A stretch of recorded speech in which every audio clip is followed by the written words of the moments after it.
Hola, sigamos estudiando la métrica de Kerr, que como la métrica de Schwarzschild me permite describir objetos con unos horizontes de eventos, agujeros negros. Quisiéramos hoy describir un poco mejor cómo es el horizonte de eventos en este caso.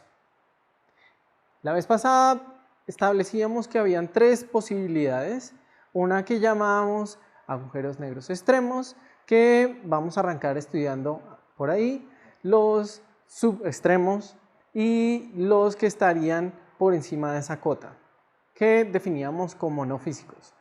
Hoy vamos entonces a concentrarnos en los dos casos que serían físicos. El caso extremo, m igual a A, donde se saturaba esta condición y ahí veíamos que los horizontes de eventos coincidían, ya no teníamos dos sino uno solo, en la posición M. Entonces aquí es importante estresar que estoy utilizando unas unidades geométricas donde la constante de Newton es simplemente igual a 1 para que las ecuaciones resulten más sencillas. Entonces en ese caso el horizonte de eventos hay solamente uno, lo mismo con las superficies de límite estacionario y están localizados precisamente a un medio del radio Schwarzschild. Ahora, ¿por qué digamos extremos? ¿Qué es lo que está sucediendo con estos agujeros negros? Donde tengo que el momento angular toma un valor máximo, como veíamos la vez pasada. Bien, podemos verlo físicamente si utilizamos esta igualdad IA, que es el momento angular por unidad de masa, simplemente lo escribimos como el radio del horizonte veces la velocidad. Ahora, el radio del horizonte, aquí estamos diciendo que precisamente es el punto donde tenemos los horizontes de eventos, o sea, es m. Si esto es igual a esto, quiere decir que la velocidad es simplemente 1, en unidades de c igual a 1. O sea, me está dando una sensación física de por qué precisamente ese momento angular es el límite. Ahora, cosmológicamente, los agujeros negros que se observan usualmente precisamente están muy cercanos a ese límite. Cuando la materia empieza a entrar al agujero negro, le está entregando momento angular que ella traía desde de su estado inicial.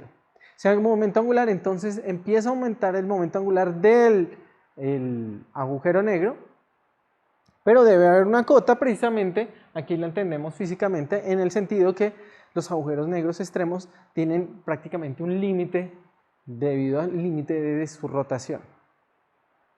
Y los usuales, los que uno encuentra cosmológicamente, los agujeros negros, están precisamente muy cercanos a ese límite extremo. Son agujeros negros que permiten a veces, en algunas circunstancias, como en teorías supersimétricas, estudiar situaciones interesantes. Aquí yo me estoy restringiendo solamente a agujeros negros que rotan, pero entonces yo podría incluir, por ejemplo, la carga eléctrica la carga que no voy a discutir, y en ese caso también tengo agujeros negros extremos donde también hay un límite para la carga del agujero negro. Entonces son un caso bien especial que pues no me voy a centrar a estudiar porque precisamente esto es lo común, aunque están muy cerca del caso extremo. Entonces lo común es que el momento angular todavía esté por debajo de ese límite máximo que yo puedo tener. Entonces cuando estoy por debajo, estoy hablando de agujeros negros subextremos, tengo dos horizontes de eventos que evaluábamos la vez pasada y tengo dos superficies del límite estacionario. Ahora, usualmente pues el análisis que uno hace es mirando desde lejos al agujero negro. Lo que yo voy a explorar es primero, por ejemplo, cruzar la superficie del límite estacionario y posteriormente la superficie del horizonte de eventos, que sería, digamos, lo primero que uno quisiera estudiar, y eso es lo que vamos a hacer. Ahora, lo interesante es que entonces tengo cuatro superficies donde el horizonte de eventos va a estar dentro de la superficie del límite estacionario y solamente coinciden ellas cuatro en los polos de estas, ¿cierto? Cuando θ igual a 0. Ahora para ver y comprobar, volver a estudiar, en algún momento definíamos los horizontes de eventos de cierta manera general, aquí vamos a volverlo a ver para este caso particular. Entonces, ¿qué es lo que voy a suponer? Vamos a suponer que tengo una señal lumínica y que está en una posición más allá del horizonte de eventos externo. Entonces, en esta situación, ds es igual a 0 y puedo despejar al dr de esa ecuación. Y esto es lo que he hecho, o sea, es igualar a la métrica de Kerr a 0 y despejar el dr cuadrado. Donde aquí tenemos las funciones que veíamos la vez pasada, el delta y el rho. Ahora, algo que habíamos estudiado de manera relativamente general es que hay un término cruzado. Ese término cruzado implica que mi trayectoria no necesariamente tiene que ser radial. A pesar de que yo me muevo con un dr, digamos inicialmente yo empecé con un de phi, una variación en el ángulo 0, que era lo que estudiamos como el momento angular igual a 0 desde lejos, paulatinamente él puede empezar a coger, debido a este término cruzado, una componente en el ángulo azimutal. Y en algún momento también lo discutíamos como el arrastre del marco de referencia. Lo otro que tenemos es que si yo quisiera hacer de mi dr máximo, o sea, supongamos que yo quiero salir lo más rápido posible de esa zona, me doy cuenta que yo tengo que anular esta parte. Eso es automático. Anular las variaciones en el ángulo θ para moverme lo más rápido posible en R. Sin embargo, moverme lo más rápido posible en R no implica que yo tenga que moverme, no me mueva en phi, porque precisamente aquí hay un término que contribuye con un más, y entonces anular a phi aquí no va a hacer que sea automático que dr sea máximo. Me faltó este. Entonces esas dos cosas están relacionadas. El hecho que una trayectoria no sea puramente, yo no lo puedo hacer puramente en R necesariamente, precisamente por este término cruzado, y que el máximo dr no se logra simplemente anulando el ángulo azimutal. Ahora vamos a tratar de entender un poco mejor el horizonte de eventos. Me voy a parar allí. ¿Qué sucede en el horizonte de eventos? Simplemente era hasta la definición, ¿cierto? La definición del horizonte de eventos que habíamos visto era cuando el inverso de GR es igual a 0, o en el caso particular que yo estoy estudiando, cuando esa función delta es igual a 0. Ahora, cuando esa función delta es igual a 0, es automático que dr es igual a 0, no hay, es un factor de todo de esta función. Entonces, mi rayo lumínico no se va a poder propagar en la dirección radial y queda atrapado. Si lo hace un rayo lumínico, pues nada más puede tampoco salir de ahí. Y identificamos efectivamente que esto que habíamos estudiado de manera general se ve aquí, en este caso explícito de esa manera. Ahora algo que nos va a interesar es la forma del horizonte de eventos y podemos calcular el omega que definíamos, el de gt phi sobre g phi phi, que me va a entregar en el horizonte de eventos externo esta expresión, que se puede simplificar porque la expresión del horizonte de eventos externo, el R+, la tengo en términos del radio de Schwarzschild y el A. Esa simplificación me va a dar esto. Ahora, allí voy a tener que este omega tiene cierta expresión y ese también lo puedo identificar como las variaciones del ángulo azimutal con respecto a t. Entonces, voy a tener que en el horizonte de eventos he hecho esto igual a 0 y esto es prácticamente por definición es 0, ¿cierto? De tal manera que las variaciones de mis coordenadas, tomando digamos el ángulo, el tiempo como un parámetro que describa, el cuadrivector va a tener esta forma, donde aquí aparecería de phi de t. Y esto precisamente es como la línea de mundo que describiría algo sobre el horizonte de eventos, ¿sí? Entonces yo dejo correr el tiempo y lo que voy a tener es algo que está variando el de phi, el ángulo azimutal, dependiendo del radio Schwarzschild y del radio de mi horizonte de eventos, el R+, que depende del ángulo. Recordemos que aparece por ahí el coseno. Ahora, con esta información, también entonces yo puedo incluir eso en el elemento de línea. Mi elemento de línea, entonces, voy a concentrarme solo en la parte espacial. Entonces, en la parte espacial no aparece el dt. Y la parte de dr es 0, porque estoy en el horizonte de eventos. Entonces, el elemento de línea dentro del horizonte de eventos va a quedar expresado de esta manera. Y ese elemento de línea es bien particular, pero también conocido, es precisamente el elemento de línea de la esfera achatada, ¿sí? Relacionado con lo que hablábamos la vez pasada de las coordenadas hiperbólicas. Entonces volvemos y descubrimos algo que estaba mencionando la vez pasada, que tenemos un horizonte de eventos como una esfera achatada. Entonces tenemos que para estos agujeros negros subextremales tengo 4 superficies y 2 externas, una del límite estacionario y la del horizonte de eventos. Y estas dos van a definir una cosa que se conoce como la esfera, la ergoesfera. Ahí van a suceder cosas interesantes que vamos a empezar a estudiar la próxima vez. Entonces, la región entre el horizonte de eventos externo y la superficie de límite estacionaria externa se conoce como la esfera, que vamos a analizar la próxima vez. ¿Qué sucede con Schwarzschild? Con Schwarzschild es muy similar al caso de los agujeros extremales. Sucede que estas 4 superficies coinciden y no voy a tener ergoesfera alguna. Por eso entonces teníamos que ir al caso de agujeros negros rotantes para descubrir la ergoesfera, que vamos a estudiar la próxima vez un poco mejor, con sus particularidades y un efecto interesante que va a suceder allí.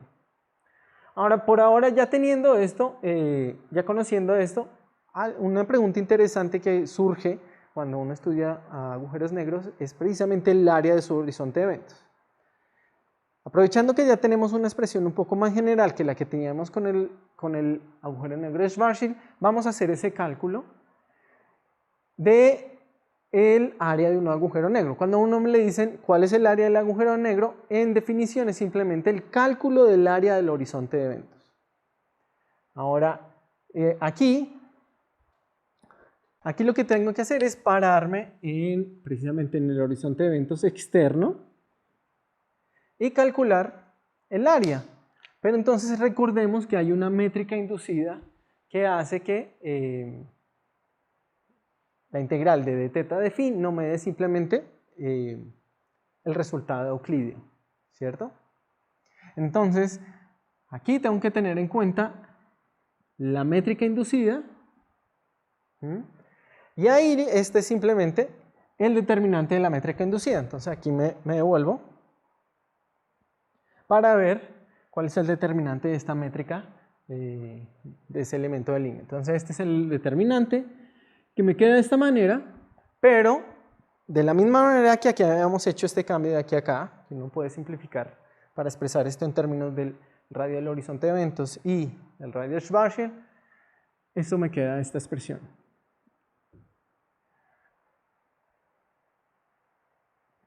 Ahora, este cálculo ya es sencillo, simplemente tengo que integrar aquí. Aquí me queda la integral usual del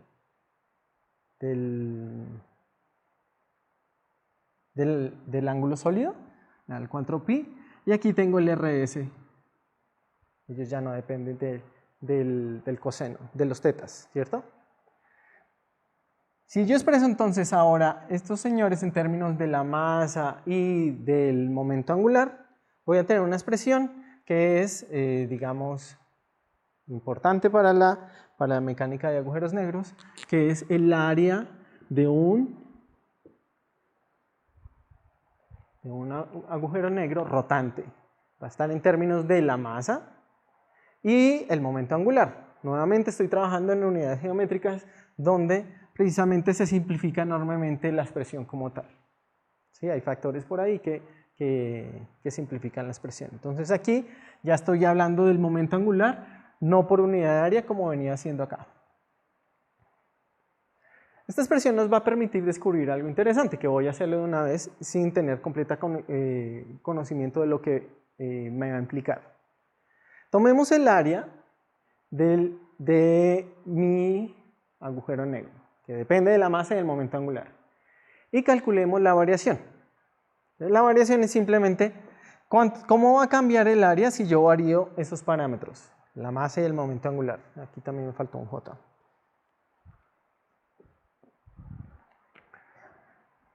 Entonces este pues es un cálculo trivial, simplemente es sacar las variaciones parciales en ambas variables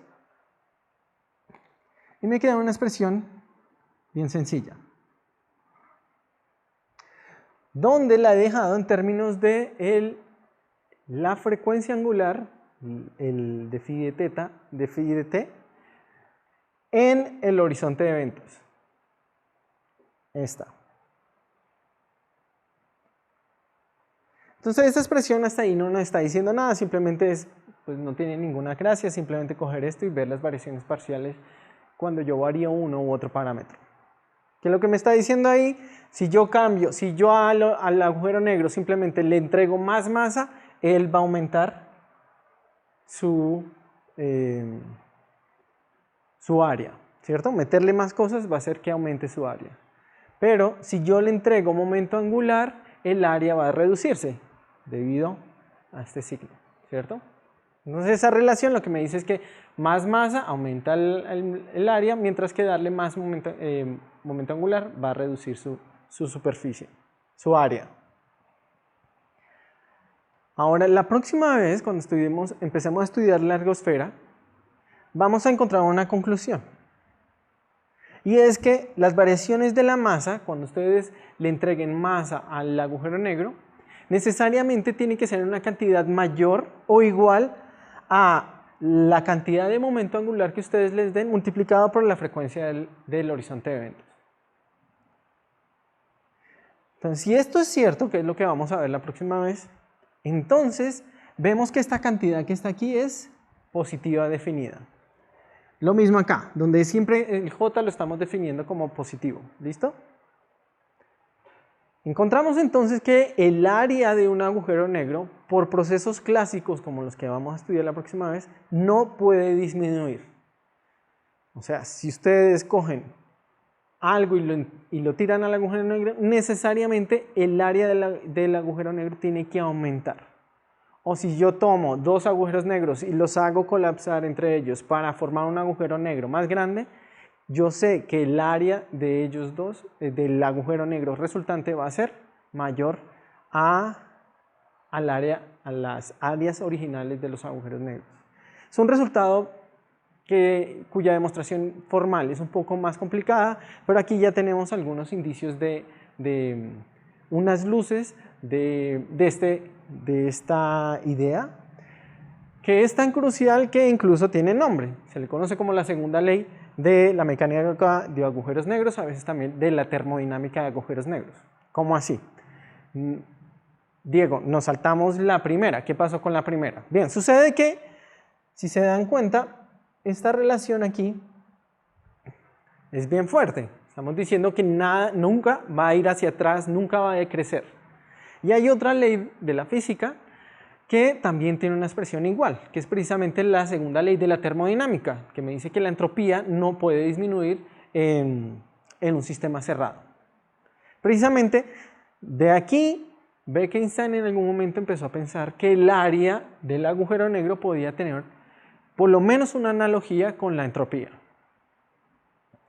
Y estudiando esto, encuentra lo que define el área como una entropía, y precisamente empiezan a resultar cosas como la primera ley de la mecánica de agujeros negros o de la termodinámica de agujeros negros, que coincide en analogía con la primera ley de la termodinámica, que es precisamente la conservación de la energía. Aquí sería como la variación del área puede depender de la energía y otra cantidad. ¿Sí? Entonces aquí también estaría contenido, en cierta manera un poco escondido, lo que sería la primera ley, que me dice cómo varía la energía en términos de lo que yo llamaría entropía y otras cantidades. Para esa primera ley completa necesitaríamos incluir la carga en los agujeros negros. Porque algo que no vamos a discutir aquí, pero que puedo mencionar, es que cuando se incluye la carga, se puede demostrar que los agujeros negros no van a depender sino de 3 parámetros: la masa, el momento angular y la carga. Si se dieron cuenta, en la métrica de Kerr que yo describí, solo aparecen 2 parámetros: masa y momento angular. Nada más. No hay nada que me diga de dónde salió ese agujero negro. Dos cosas que tengan exactamente la misma masa y el mismo momento angular generan el mismo agujero negro. Si yo incluyo la carga, entonces tendríamos 3 parámetros. Se conoce como el teorema de no pelo. 2 agujeros negros con exactamente los mismos 3 parámetros son idénticos. Y esa carga, entonces aparecería aquí en estas variaciones, me generarían la primera ley de la termodinámica de agujeros negros, que se conjugaría con esta segunda, y finalmente redundarían en lo que se conoce como la pérdida de información y otras cosas interesantes que vienen detrás de la termodinámica de agujeros negros, que este no es el espacio para discutir. La próxima vez entonces vamos a ver si podemos justificar este resultado con una cosa que conocen como el proceso de Penrose. Así que no se lo pierdan. Chao.